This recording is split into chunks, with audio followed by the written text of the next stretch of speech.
Running, jumping, leaping towards love. Part 11. Crash! Another purple blur when the monster jumped. Adrian ducked his head down to avoid getting wood splinters in his face. He looked around. He needed to get out of here. And fast. He needed to transform and hold out the sentient monster for as long as it took for the team or the present-day Ladybug to get here. Adrian took off sprinting. Nino screamed his name and asked him what the heck was he doing, but the determined blonde had no times to pay him mind. Almost down to the last steps, another purple blob came Adrian's way. He yelped and was forced to jump to the side to avoid being crushed. Unfortunately, the sentient monster growled. Wait, how? It literally had no mouth. Where was the sound coming from? In the blink of an eye, it leapt up to the other side of the bleachers with a sharp scream. The entire metal creation was flipped. Sharp, searing pain shot through Adrian's back. I must have landed on it, the green-eyed boy thought. His mind was clouded with pain that slowly dulled but never completely left. Using his arms, Adrian tried to push himself into a seated position and register the world around him. Bits of busted wood and broken, bashed-in metal was surrounding him. It took more time than usual for him to connect what was happening, but when it did, Adrian cursed loudly, not even caring who would have heard. This was not a good situation. Adrian was stuck under the bleachers, and as one half of the heroes who saved the day in Paris on the Norm, he needed to get out. Almost calling for Plague, Adrian sucked in a breath and got ready to transform and explode from the bleachers. Adrian! His eyes went wide. There was someone else here! And recklessly, Adrian almost transformed. God, that hit must have made his brain fuzzy. A cool hand shot out and landed on his forehead, yet somewhat gently. Looking down, Adrian nearly yelped and jumped back like a cat thrown in water. Marinette was worriedly inspecting him for damage. Marinette, Adrian asked. Her eyes flickered to meet his. Are you okay? He asked, finally noticing the trail of red on her forehead. His heart raced. She was hurt! And Adrian hadn't even realized. The blonde reached out to look at where the blood was coming from, but Marinette swatted his hand away. Don't worry about me, she said sharply, before turning around and picking up her bag. Adrian's mind was as clustered as Marinette's bag seemed to be.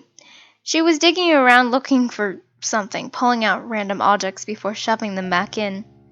Adrian internally panicked. He needed to transform. Marinette would know to keep it a secret, of course, but was it even a good idea to just do it and leave her in shock? Did he have to tell her he was shot in the war and then transform so as to not melt her brain? He looked around and, aha! There was just the smallest opening of a hole in the back that they could use to transform, sneak out, and go and fight.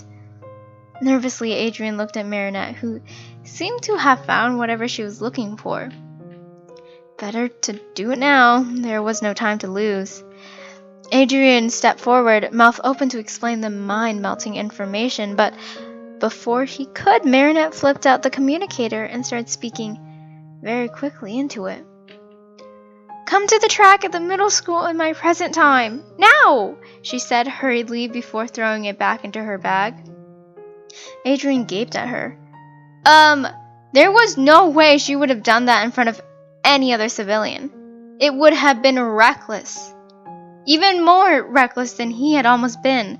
So why did she do it in front of him? Did she already know who he was? Adrian's mind went blank, and he nearly fell over in complete shock. Marinette looked at him with panic in her eyes. Adrian, I need you to transform, she said suddenly.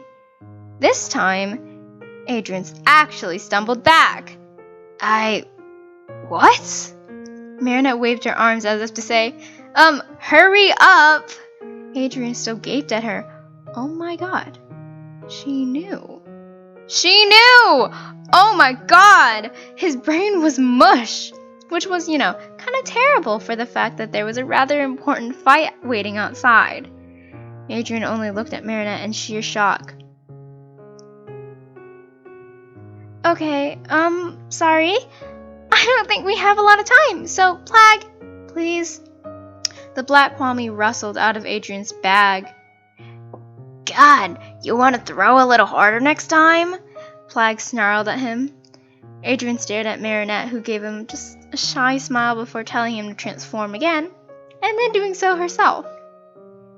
Adrienne thought he was in a strange, delusional dream because Ladybug is right in front of him, and mere moments ago, she was Marinette. Adrienne muttered his transformation words and noted the fact that Ladybug/Marinette didn't even seem shocked in the slightest. This really isn't what I had in mind, but I guess this is happening, Ladybug muttered before escaping out the small opening that Chat Noir had found earlier. Wait, hold up, he said, scrambling to catch up with her. The battle would be a raging one, clearly by the sheer amount of damage the sentient monster had already created. Ladybug vaulted into the air and she scooped up a group of civilians and took them to safety. Did you know? Chat shouted at her while bashing the monster in mid-air so that it wouldn't crush a runner. I don't think this is the conversation we should be having right now, she retorted, her eyes probably scanning for the team. That is saying if we don't have conversations of this caliber during fights, Chat said with a mischievous smirk that Ladybug just rolled her eyes at. Well, at least the dynamic was still there. Internally, Adrienne was jumping with joy that him being Chat Noir hadn't really changed things. He was worried about that since Marinette didn't seem to really love interacting with him in civilian form at times. But seriously, you knew before today, right? Chat Noir pressed on. Sure, yeah, whatever. God, why is this thing so powerful? Ladybug yelled back. The entire blob began to glow. What the? Ladybug scrambled to get out of its vicinity. What is it doing? Chat Noir asked when she appeared by his side. That's a good question.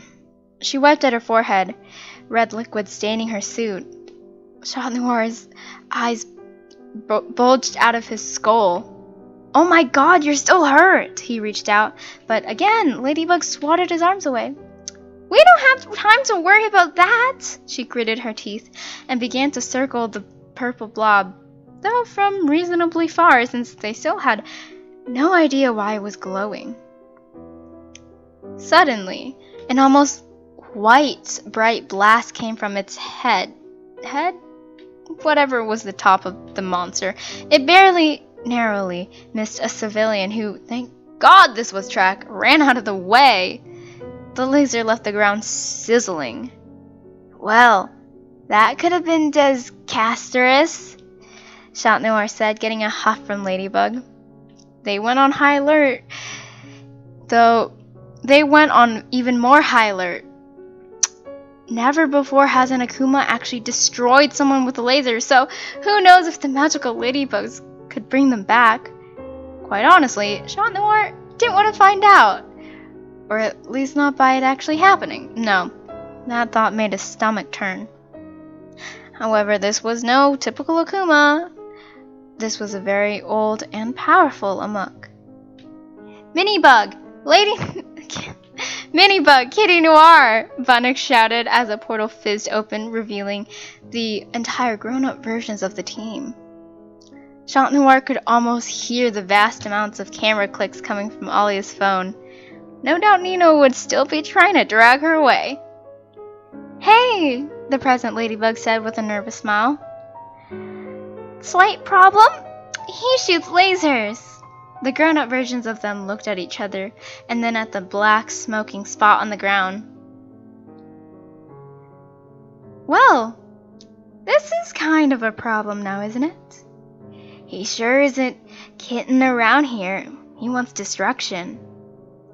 2 Chat Noir smirks, 2 Ladybug eye rolls. Ah, yes, 2 minds were certainly better than 1.